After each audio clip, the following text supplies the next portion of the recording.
So much for being here. I am Melissa Mott. I'm the Director for Anti-Semitism, Holocaust, and Genocide Education at ADL. And we are here to talk about what it means to remember the Holocaust in a digital age. Spoiler alert, we're not gonna answer that question fully, but we will discuss it. I have three wonderful and innovative experts here with me today to talk through a little bit of the challenges and the opportunities that we have in this new era of memorializing the Holocaust. We are in many ways like a bridge, everyone in this room, between the past and the future. We're moving into an era where there are less and less Holocaust survivors, and at the same time, there's rising anti-Semitism, which we all know that is why we're here. We have also a very robust memorialization culture. 27 states have mandated Holocaust education.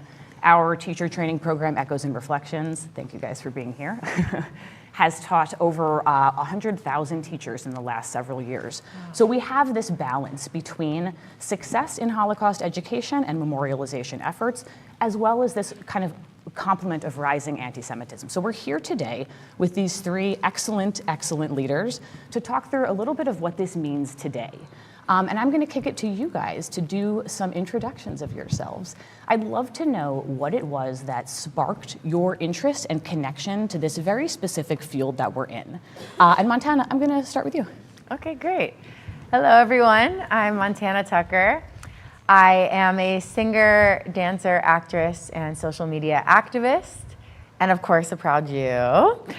I'm also the granddaughter of Holocaust survivors. My grandparents, my mom's parents, my Zadie and grandma were from Hungary and Romania, and my Zadie passed away 4 years ago at 97, and my grandma Lily is still alive at 95, and she's a survivor of Auschwitz, and she unfortunately is suffering Alzheimer's of 15 years, but both of them were and are my heroes, and you know, I started my career in my dancing and my acting and my singing.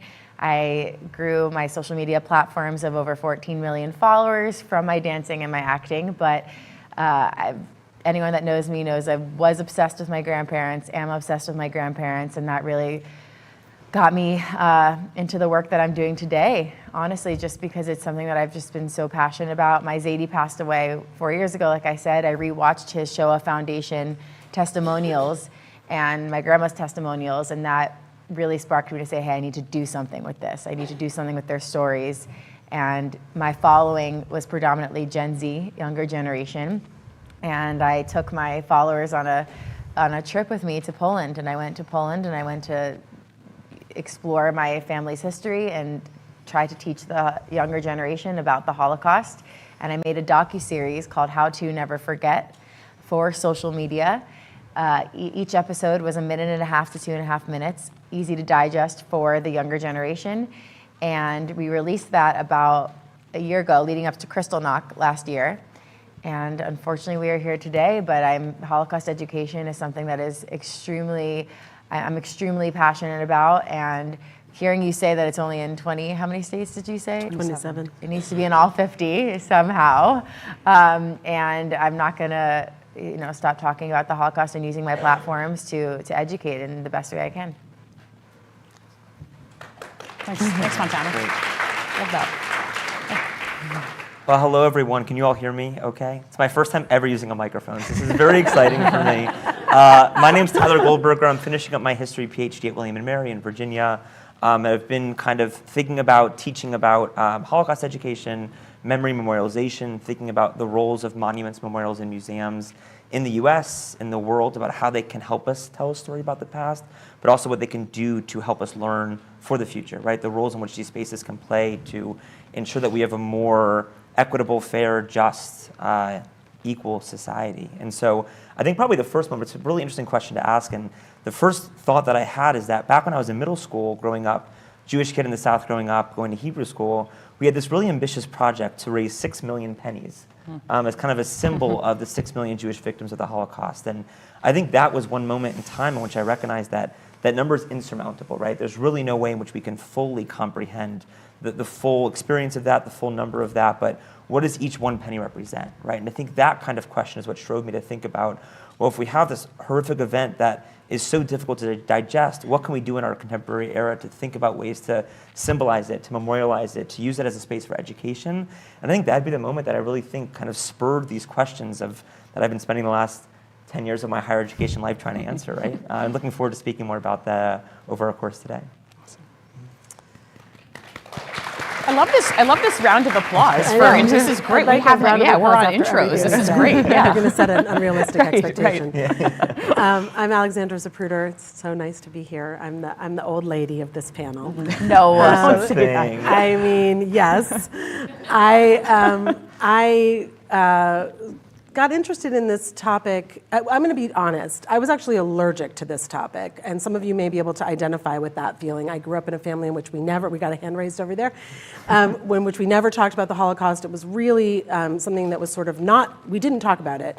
And I was educated in the 1970s in the way that people were educated about the Holocaust in those days, which was highly punitive and aggressive in a way that's so totally different from the way we teach it now. But I was very lucky to get a job at the Holocaust Museum in Washington, D.C. on the founding staff when I was just out of college. And I didn't get a job there because I was interested in the Holocaust. I got a job there because I was interested in museums.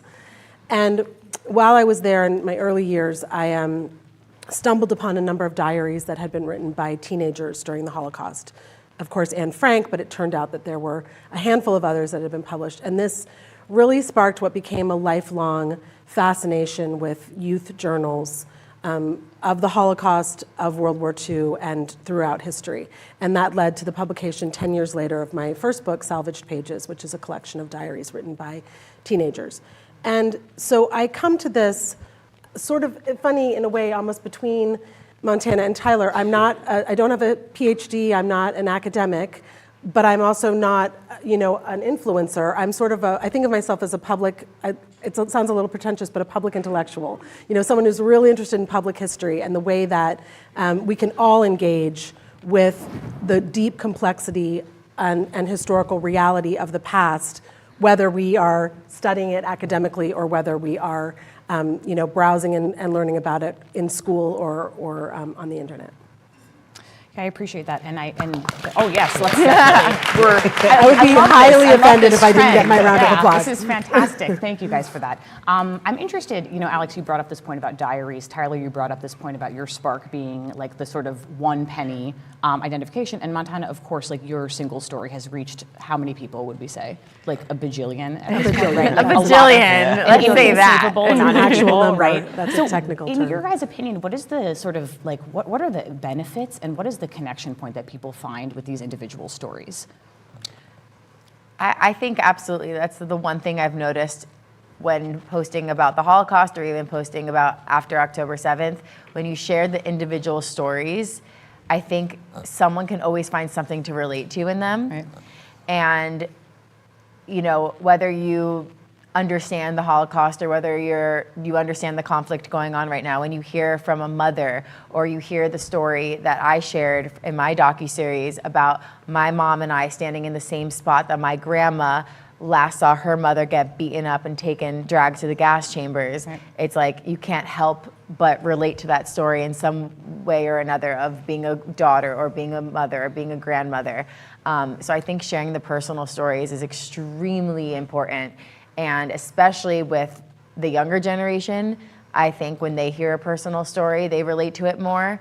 I think that's something I've found, because after my docuseries, I started going to some middle schools and high schools, and teachers were actually telling me that in class, when they're, watching a documentary or they're to us, we know how sacred Holocaust survivors are, right? Like, if you have a chance to meet a Holocaust survivor, you're meeting, a prized possession. But to these kids, I don't think they process it that way. And now they're unfortunately much older and it's hard to understand them. But when they, hear or maybe saw my docuseries that I'm physically at Auschwitz and this is a real story and that I'm experiencing it for the first time and they felt like they were there with me, I think that people related to it a bit more. So I think when you share the personal stories, it definitely sparks something a little bit different in certain people. So I think it's extremely important. And I'm sure it's the same of them reading a diary as well.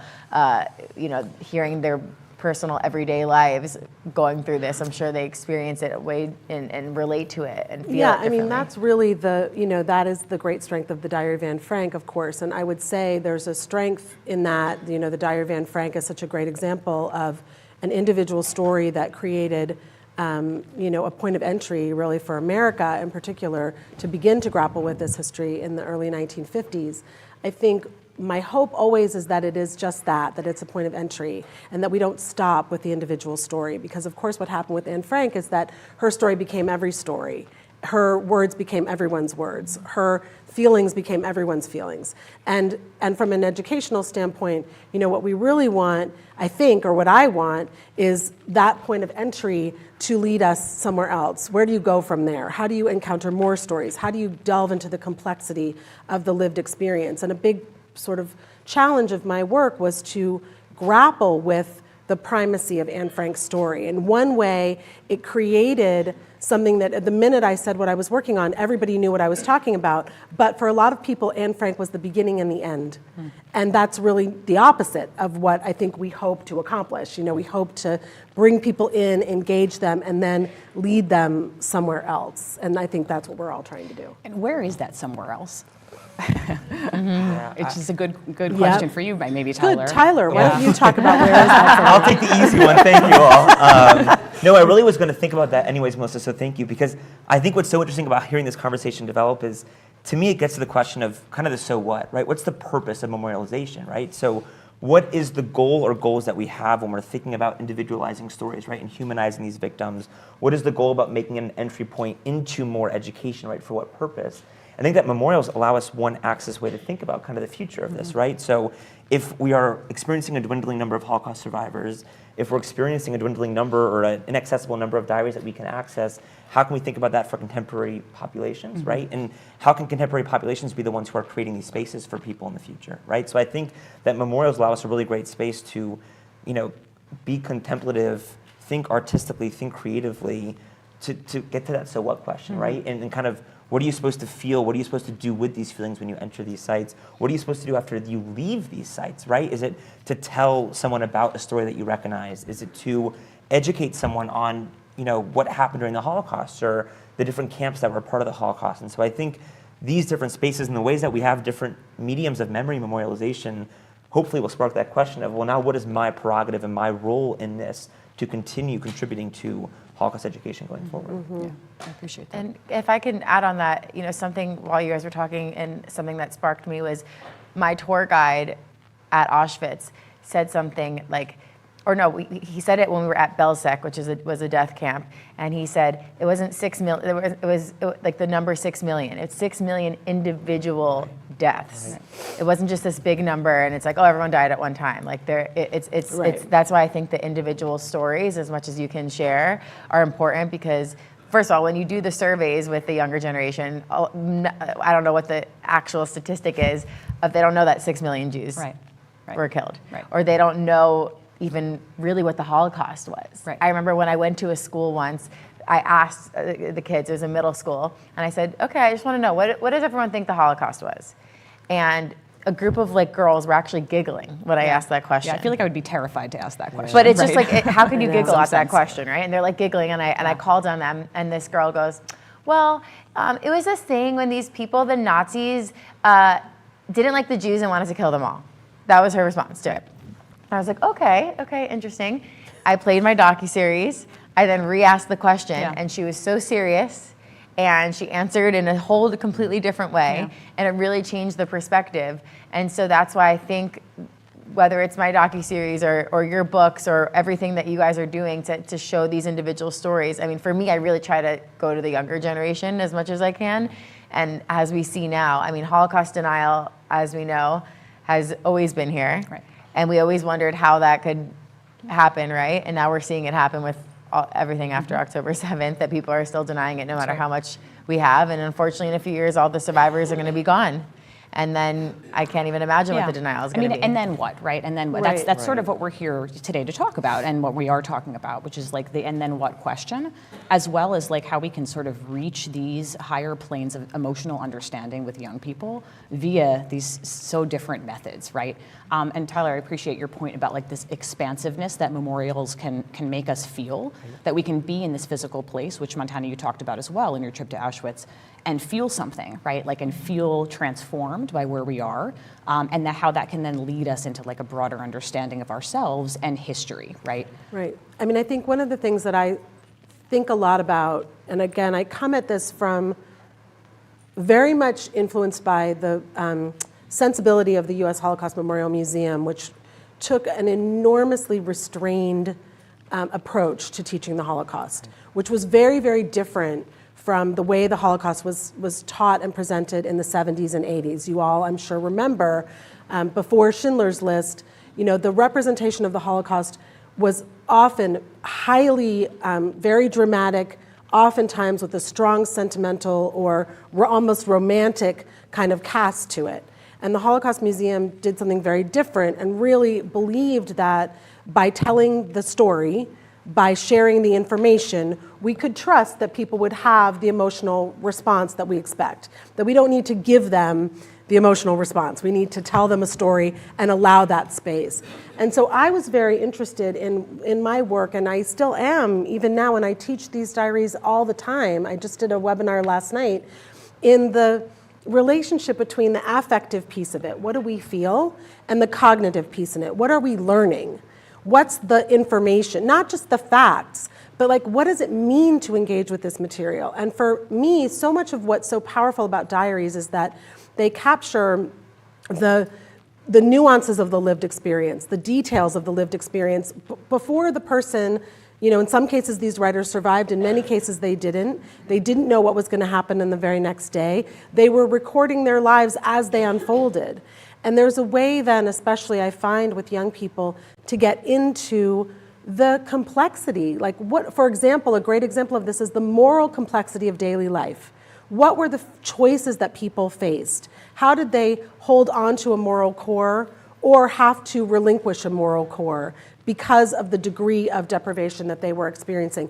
And young people can relate to that. They can understand it. Even though they're not living in the Holocaust, everyone understands what it means to be faced with a difficult decision and have to grapple with what you believe and who you are and who you think you are and the circumstances around you. So I think there are a lot of opportunities in this history to allow young people to practice thinking about really hard things that will then inform the choices, hopefully, that they make in their lives. At least that's, I think, the project that we're all engaged in. Yeah, and I think part of our role as educators then is to create this kind of space in which we allow these different reactions to happen. I mean, we were speaking about this before today, and kind of, you know, what should you feel when you read a diary, watch your videos, go to these sites, and there's kind of this expectation that you should cry, right? You have to feel this overwhelming sense of emotion that you just need to let it all out, and we all don't process in the same way, right? The ways that we feel affect are not in the same ways, and so how can we as educators prepare ourselves and prepare our students that everyone who's going to be experiencing these kinds of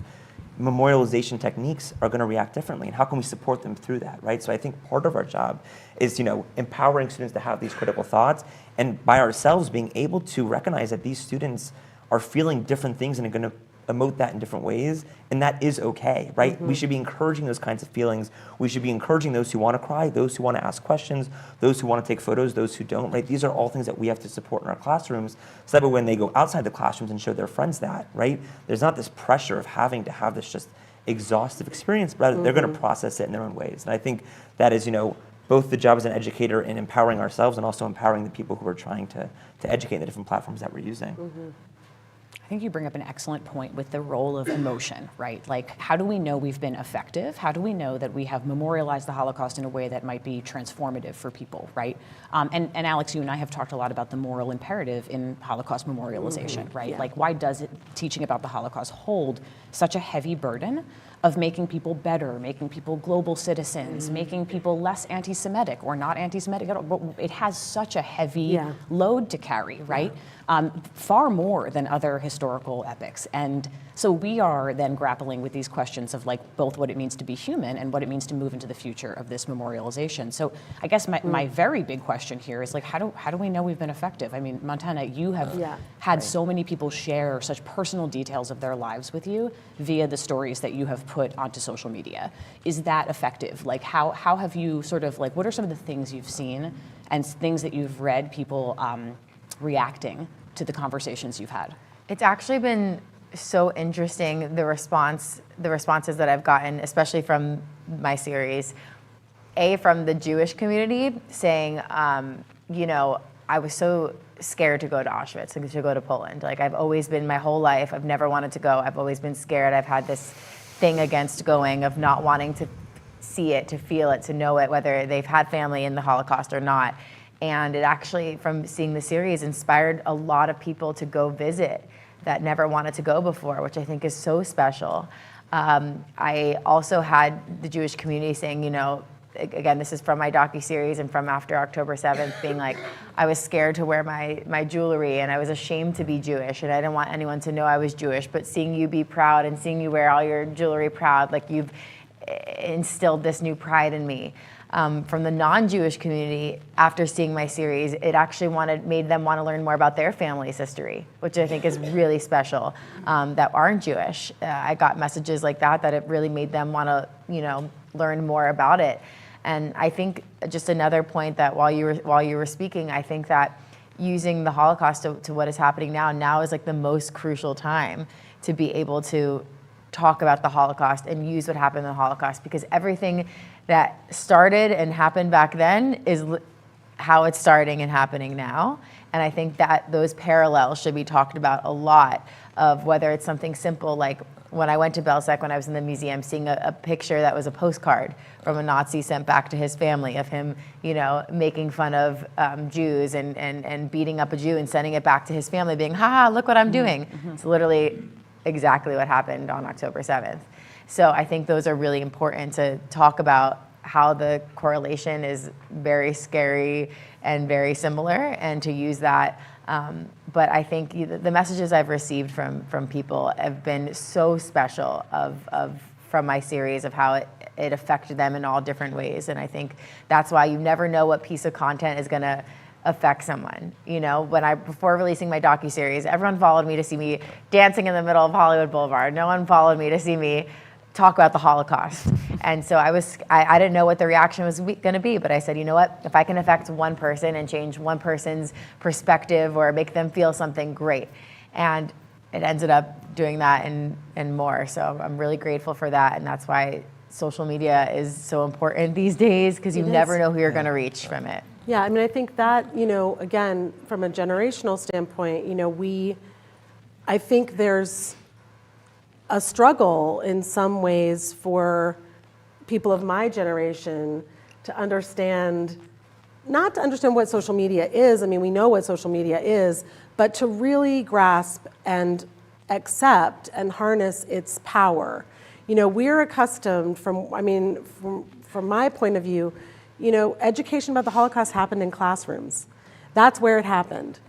But classrooms, as wonderful, and we have some amazing educators here, as wonderful as classrooms can be, kids are forced to be there. They're not there by choice, let's face it. You know, you've got an automatic, you know, kind of barrier there. But people come to social media, they follow who they follow voluntarily. They're much more receptive to hearing something. And times have changed, you know, attention spans have changed, expectations have changed. What you can accomplish, if you had told me 20 years ago that you could do anything about the Holocaust in a minute and a half, I would have snorted at you. But, you know, I'm here to say I was wrong, you know, because I didn't grow up in that way, and my expectations may not be in line with, you know, how people are learning now. So I feel like, you know, this is something we talked about before, I feel like what I really want to see is more cooperation and collaboration between people like Montana who have the voice and have the platform and have the power, and people love you and follow you and they want to know what you think, and people who, like me, who, not literally, but I mean people of my era and generation who've spent all of this time trying to do this work, but our platforms are small. And, you know, as I said, I think when we talked, I mean, I left Twitter because I only had 1,500 followers and I couldn't get over 1,500 and I was like, forget about it, this is ridiculous, you know? But I mean, the reality of the situation is that if that if you're not reaching people, you're not reaching people, you know? So I think there is a lot of potential that instead of our generation being dismissive of social media or rolling our eyes about it or saying that it's by definition superficial, to try to understand what it can do and what its power is, and to try to figure out how what we do can be successfully leveraged. And it doesn't always work. I've seen it not work. Right, of course. But no, social media could be a crazy place, but unfortunately everyone's on it. Right. So either what do they say? Like, if you can't, can't beat them, join them. Yeah. You know, like that's just the reality of it. So I think it can be a scary place. It can be a horrible place, but it could also be used for really great things. And I think that, yes, everyone should take social media way more seriously if you can, because I think that it's so important. It's where they all are every day. Right, and that's where the anti-Semitism is too. That's you right. know, Exactly. I mean, that is the universe that we're really talking about. That's right. Like kids are, you know, a classroom is a different kind of space, but that battle is being waged on social media. That's right. Exactly. You know? And that brings me to my next question, which is a little bit of a darker question. You know, there is occasionally we get this fear that teachers have or that individuals have that talking about the Holocaust is going to engender more anti-Semitism, right? And this is maybe not a common refrain, but it's certainly one that we hear. So I'm wondering, I guess Montana from you, but also Tyler and Alexandra, what is the centrality of anti-Semitism when we talk about the Holocaust right now? And moving forward into the future, you know, what does that look like, right? We are, you know, we're in an era where there are many Holocaust education mandates, and yet anti-Semitism is rising, right? So what is the centrality of anti-Semitism to the story about the Holocaust that we are telling, and in so many different arenas, right? We have films, we have Zone of Interest that you guys saw last night, right, or night before, which is, you know, reminds me, Montana, of your earlier point about humanizing perpetrators, right? And looking at the Holocaust through that lens, which is a scary lens to look at it through. And it's one that we have eschewed in the last several generations. So, you know, where are we with that? What is the role of anti-Semitism in memorializing the Holocaust? Tyler. Oh, you want me to start with that? I was hoping to get some more time. Two of us just threw Tyler. I've been talking a lot. Go, Tyler, go, Tyler. It's a really interesting question. So many thoughts here that are probably not going to come out so articulate. I think, first of all, it gets to the point of how you educate about the Holocaust and the role of educating the Holocaust, right? So I think there's so much to do when you're teaching about the Holocaust, right? The individual stories, the rise of Nazi Germany, the actual camps themselves, the post-World War II era, there's so much to do, and depending on how these schools mandate it, and that's much more your expertise than mine, but if you have 2-3 days to talk about this, you're missing a lot of things along the way, right? So how can you teach about the roots of this horrific genocide if you're mandated to only teach 3 days of it, right? So I think that's part of the experience here. And I think from a memorial perspective, many of these memorials, you know, they do get vandalized over the course of the years, right? And so what does that mean about these spaces that are supposed to educate and create some sort of affective experience, and they're supposed to speak to the future generation, and you wake up in the morning and there's a swastika on them, right? Or there's been a rock shattered through the glass symbolism of it all, right? And so I think that these are really real concerns, and I think that just, to me, fires us up as educators to continue doing the work that we're doing, right, in ways that are meaningful. I think the resistance aspect of putting up a memorial again after it's been shattered, or painting over, right, these horrific incidents after they've happened, that to me is a moment of resistance and of education, right, that we're not going to let this sit and let this be okay, but this is our role to continue working towards that. So I think we see it not only in the difficult role of educators and students to try to understand this history, you know, whether it be middle school, high school, or beyond, but also in the spaces that we're engaging with, the ways in which the public, right, these spaces are in the public, which means that they are susceptible to the engagement of the public, right, whether that be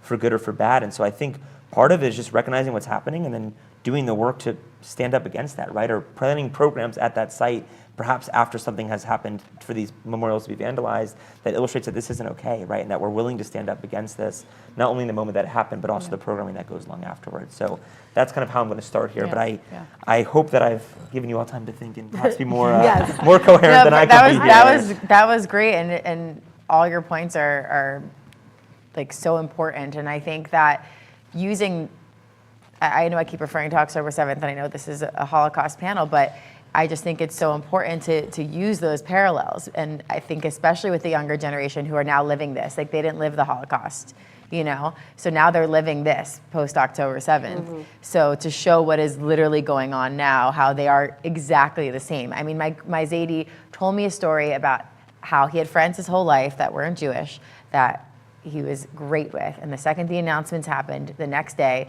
they started spitting on him, beating him up, and calling him, "You dirty Jew." Something happened in, I think in Encino or Woodland Hills in California.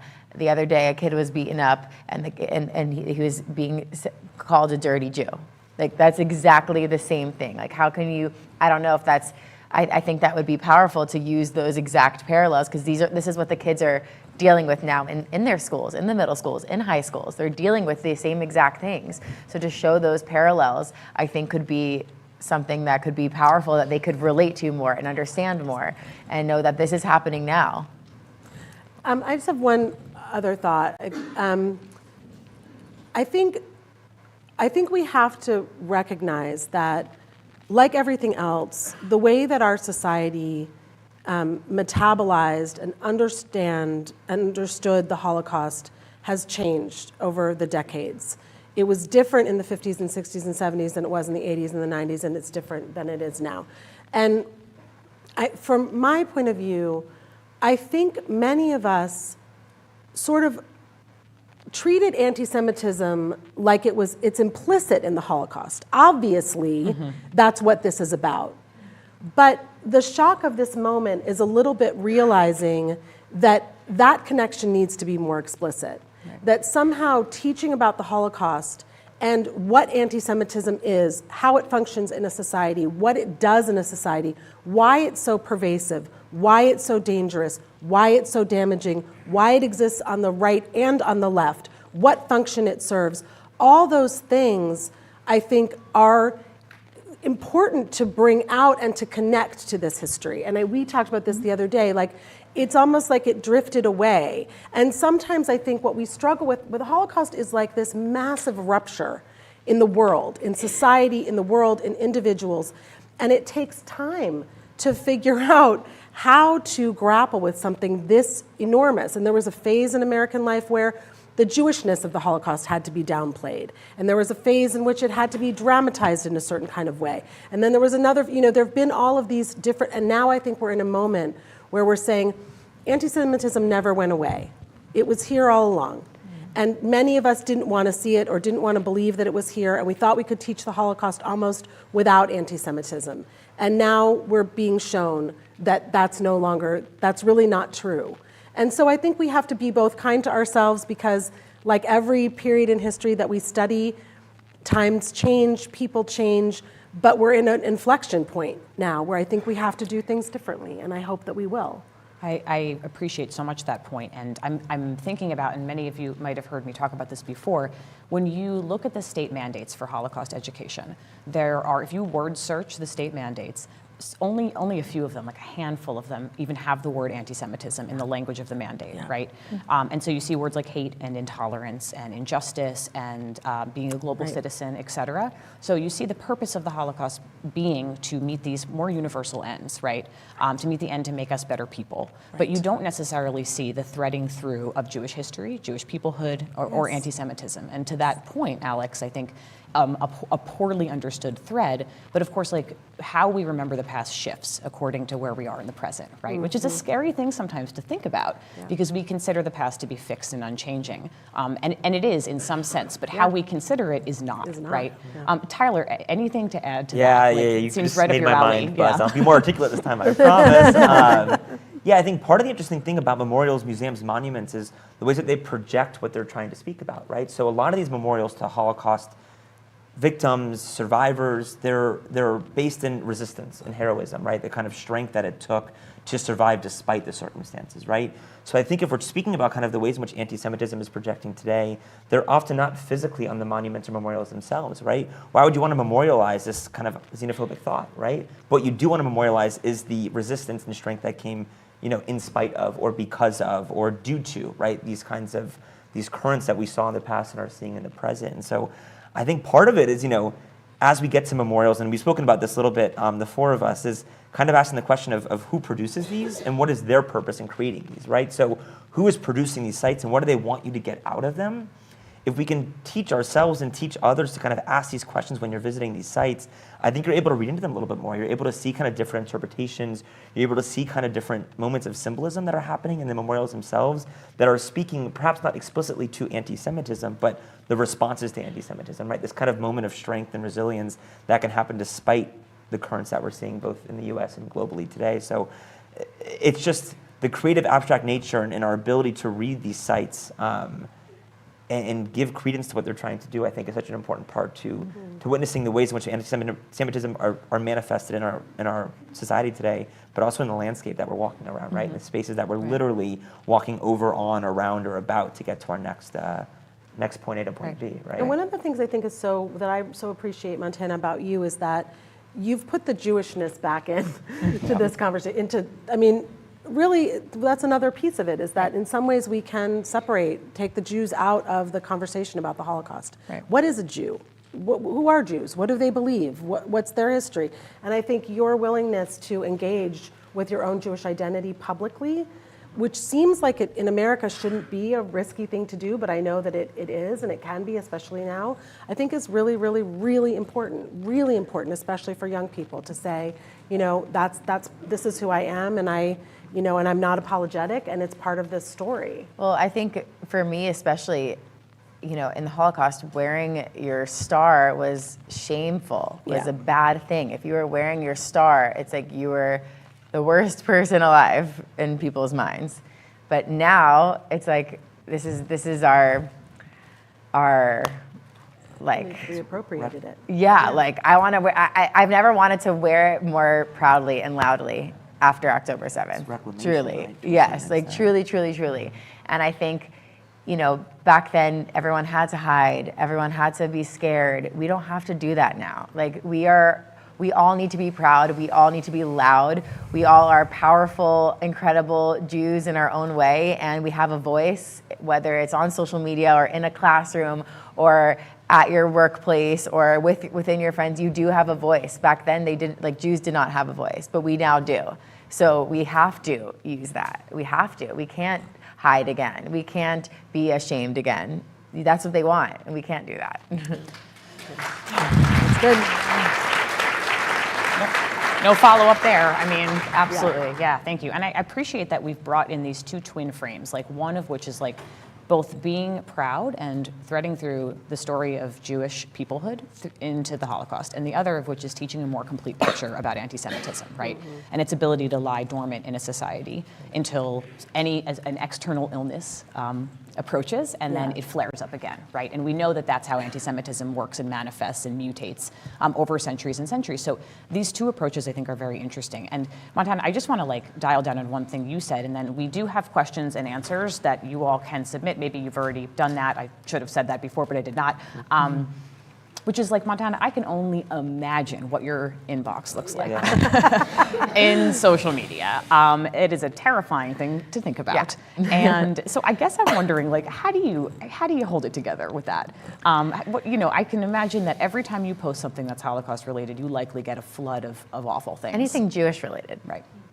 Anything Jewish related, because, it's kind of crazy to think about, because people always ask me, did you experience anti-Semitism growing up? What are your experiences with anti-Semitism? My name is Montana Tucker. It's the most non-Jewish sounding name I know. So I didn't get it there. People always said, you're Jewish? You don't look Jewish. It's always the comments I've received. So growing up, I grew up in Boca Raton, Florida, a very Jewish area. So I can't sit here and say I experienced any form of anti-Semitism growing up. Now, I personally think somebody telling me that I don't look Jewish is anti-Semitic. Being Jewish looks so many... Right, that's right. Being Jewish can be so many different things. It can sound so many different ways. It can look so many different ways. And that's, to me, anti-Semitic. Okay. But online, originally before my docuseries, I would just post lighthearted photos of my grandparents saying they're Holocaust survivors and I love them. And I would get people saying the Holocaust never happened. That was that. And of course, after my series, I mean, of course, you Jew making everything about yourself, like you're doing this just for the publicity and to gain more followers. I'm like, I actually lost followers. That's interesting. And then especially after October 7th, death threats. I never received death threats before. I mean, severe death threats every single day after October 7th. And it was weird because I didn't like get upset about it. The only thing that upset me, and I think upset my mom's even more so, is that she knew this was exactly what my grandparents received, but more in person. I've, knock on wood, haven't received anything in person. It's been solely online. But I think that was a really big trigger point to my mom and to me of being like, wow, this is literally what they experienced. And I've had friends unfollow me, or people that I, really admired before and like just completely turn on me and unfollow me. And it's kind of crazy how much hate people have inside of them for Jews. Yeah. And obviously this is not new, we know this, but I really saw it for the first time kind of after my series and after October 7th. I've never responded once to a negative comment. I think that's so important not to respond. Yeah, I know a lot of us in here are so passionate about this, and online I tell everybody this, not to respond to negative comments. That's what they want. Just keep educating and keep sharing. And I have to say the inbox is a scary place, but the messages I do receive that are so positive, to me, makes all of it worth it. I mean, from Jews around the world just thanking me and like I said before, that they were ashamed to be Jewish or they were ashamed to do all these things, and because of my videos and because of my content, it has inspired them and motivated them. And after I did the Grammys and I wore my Bring Them Home dress from the hostage families. Wow. Great. Thank you. Great. No, but for me, from the hostage families that I kept in contact with, the message that I received from them being like, we've felt so alone this whole time, and by you doing that, being the first person to do something like that. So yes, it could be a scary place, but it also could be such a incredible place, an incredible way to connect with people around the world. That's great. Yeah, I appreciate that. Yeah, I appreciate that. Alex, anything to add before I move to Q&A? I think we should. Okay, great. Jen, shall we do some questions? Absolutely. Great. So we've had a ton of questions. So thank you all for submitting. Unfortunately, we're not going to be able to answer all of them, but we do recommend that you check out ADL's Echoes and Reflections website. Some of the questions that have been asked this morning can be answered by some of the wonderful blogs and pieces on that site, as well as the work with our ADL Center on Anti-Semitism Research and their findings related to Holocaust education and anti-Semitism. The first question I have for you as the panel is, as secondary educators are getting younger, their knowledge and understanding of the Holocaust is leading to a reluctance to teach the subject. How do we use the digital space to improve this in order to create more productive learning spaces? Well, that is a great And that's question. from Adam C. Thank you, Anyone? Adam. I mean, that's a great question. I mean, I think this is going to sound like a stupid answer, but I mean, I think the way we do it is by using the digital space. That is the strength of this, is that there are, programs like Echoes and Reflections, and there are so many resources. I think the question is, what is the reluctance about? Is the reluctance about not feeling competent to teach it or not wanting to take it on, or does it have to do with, a reluctance to take it on because of, a sense of that it's going to be inflammatory or difficult, or there's going to be some type of pushback? There are no shortage of resources. I mean, that's one of the things that's so, I think, confusing for many of us about this moment, is that there have never been more, there's so many Holocaust museums and Holocaust centers and programs and books and films and speakers and, there's so much that there seems like there shouldn't be any reason right. not to teach it or not to have it be, something Available. that available, Right. and also not something that is, completely mainstream. So I think, it's a question, in some ways I think it's incumbent upon our senior educators, not that you're seniors, but not that there's anything wrong with being seniors. See, I wouldn't survive for 5 minutes on the internet. But, to really bring in younger educators, to let them know what kinds of resources there are and what the benefits are of teaching this subject, what it is that makes it meaningful and worthwhile, which I think is really, really important. I very much agree with that. And I'd add too, just quickly, that getting to the heart of what is the reticence behind teaching about the Holocaust for a younger generation, I think is quite important, right? Because understanding how anti-Semitism can animate some of those fears and questions, I think can get to the heart of a fear that one might have about teaching a subject that could be incendiary, which of course it should not be, right? But we do know that anti-Semitism is political. It has a political manifestation, it has a political life. And so, yes, that is likely a fear and concern. Anything else to add, Tyler? Yeah, I'll just quickly say that I guess I'm a younger educator, right? Theoretically, anyways. I love all the speculation about our ages. I know, yeah. I feel like I'm questioning everything now. Yes, you are. It's meeting people where they are, right? Both the educators and the students. And I think, Alex, you're so right. There are so many tools out there in the world. So how do we even choose? But to me, the more important part is choosing multimodal learning, right? Using different types of these resources. So not only going to museum spaces that are official and created by museum curators, which is a wonderful thing to do. But if we only access those voices, we're not going to be thinking about the local memorials that communities are making, or the TikToks that people are producing, or the educational videos and content and photos that are being produced. And so I think that we need to meet educators and students where they are, but we need to be really intentional about the ways that we're introducing students and teachers to these resources, so that everyone feels like they have some sort of touch in the game, right? Everyone feels that they have some sort of connection, whether it be to an abstract creation of Holocaust memorialization, or to a 1-minute clip, or to one monument on a map that people understand kind of geospatial learning better. Right. So to me, it's the opportunity of trying to introduce a lot of different things in the classroom, so that way our educators and our students feel like they can have a touch point and an entryway into some part of this education, right? And then they can take it, and ideally after the classroom, they go and learn on their own, right? Or they go to these sites themselves, or they watch these videos on their own time. That to me is important, is kind of making sure that students and educators feel as though they have a space to start, right? A passionate space to start. And I really appreciate, I'll be quick, Jen, I promise. Maybe. I appreciate your point about the micro-history aspect, right? Like the finding a connection point for young people and teachers, that's where they are, right? That's physically where they are. Maybe a survivor community, maybe a local memorial, maybe a history of anti-Semitism where they live, right? That isn't just the most recent incident, but may go back several decades, to understand a little bit more of the landscape of which the Holocaust still lives, right? Like of where we're talking about history, it walks among us, it is not past, right? It's right here. So I appreciate that point, Tyler. And Jen, that was quick, right? You did great. This question's starting for Montana, and then to the rest of you as well. We had several educators in the audience. Logan and Jacqueline, thank you for allowing me to blend your questions together. Montana, specific to you, are you planning on doing any additional TikToks or Reels on anti-Semitism more broadly? And then to the group, for public education and then also the education of our students, where do we see the role of social media? Like, what are some actionable steps we can take? Yes, absolutely. I mean, even since my series a year ago, I feel like I still have taken over my platforms and post about combating anti-Semitism and all forms of hate.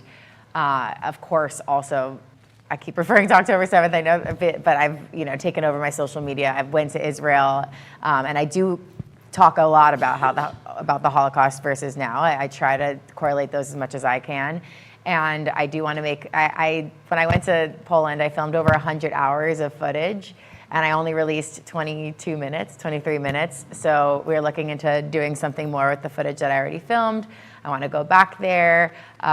There's a lot more to do. So absolutely, I will continue using my platforms to talk about combating anti-Semitism, all forms of hate, and Holocaust education.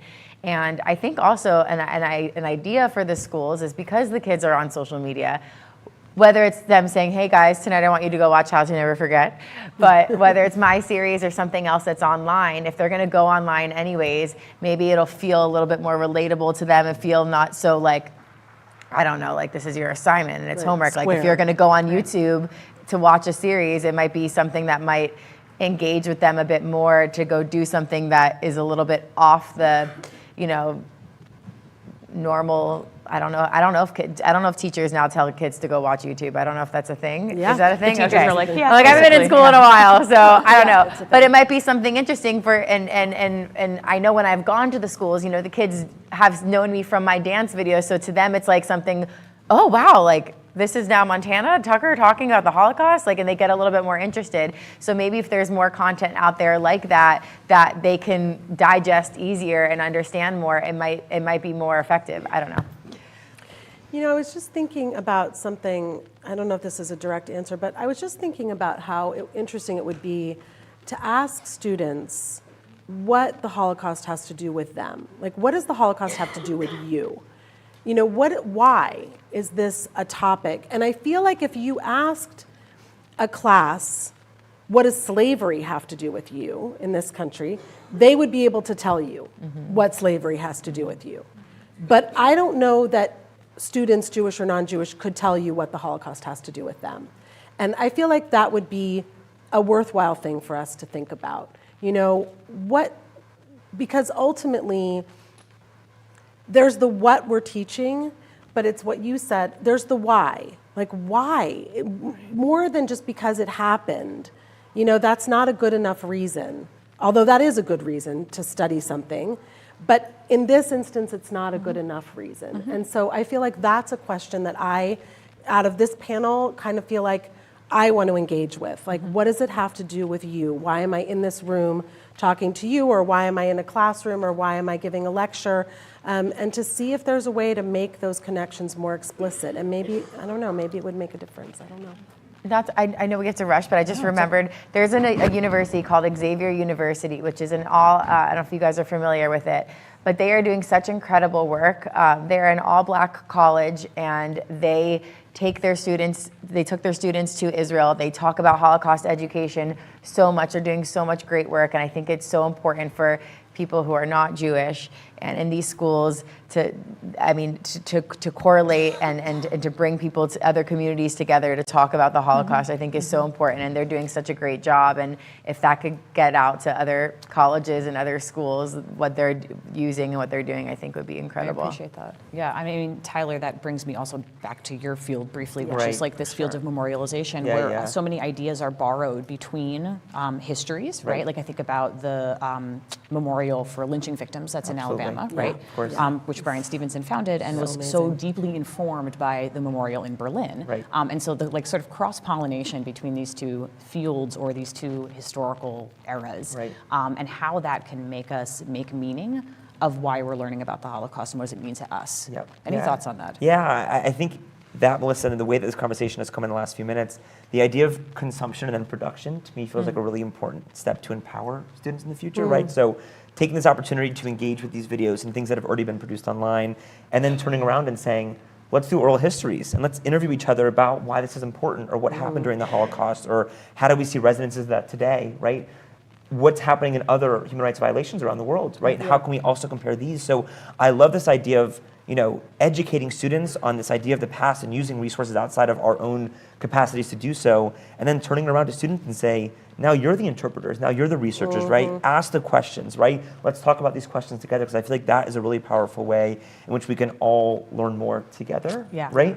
And Yeah. be a same part of this expansive opportunity to think not only what is the Holocaust, but why and how are we learning about it, Yeah, right? and I love that idea of having students understand how history is made, right? Like, how do we make history? Absolutely. What is the history of history, right? I Right. think about Yad Vashem Right. is doing they're redoing their archives so that there is a transparent glass Absolutely. between the archives and the public, so you can see the archivists, right? And when we think about Holocaust denial rising, we think about how we understand history, right? It's so important to connect young people and all of us to the raw materials of history, of how it's made, of how it's understood, et cetera. Jen, that was like one question. Sorry, please. That is fine. We are in our final minute, so closing thoughts from the panel about this big topic, and we'll be sure to share all of your wonderful comments and appreciation with the speakers post-session, but final thoughts. Final thoughts, I'm going to ask one question, which is, what is one thing that gives you guys hope? Oh, that's easy. It's the teachers. That's easy. For sure. For real. For real.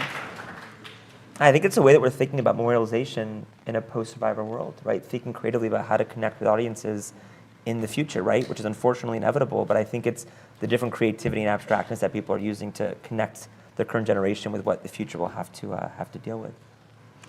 It's hard because those were probably two things I was absolutely going to say. I think